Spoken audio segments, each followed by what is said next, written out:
वज़ीर आज़म इमरान खान का कहना है कि सरफराज अहमद अच्छा खिलाड़ी है, वो डोमेस्टिक में परफॉर्म करके कम बैक कर सकता है। मिसबाह हक की तैनाती मुस्बत इकदाम है और वो नेक और ईमानदार खिलाड़ी है।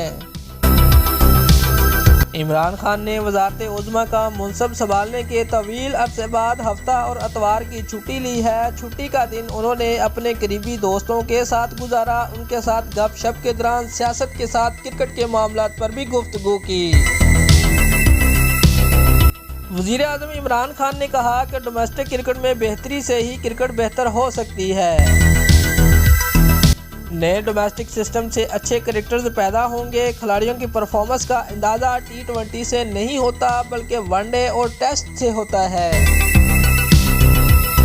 साबिक कप्तान सरफराज अहमद के बारे में वज़ीर आज़म का कहना था कि सरफराज अहमद अच्छा क्रिकेटर है, कम बैक कर सकता है। सरफराज अहमद डोमेस्टिक क्रिकेट पर तवज्जो दे और परफॉर्म करके वापस आए।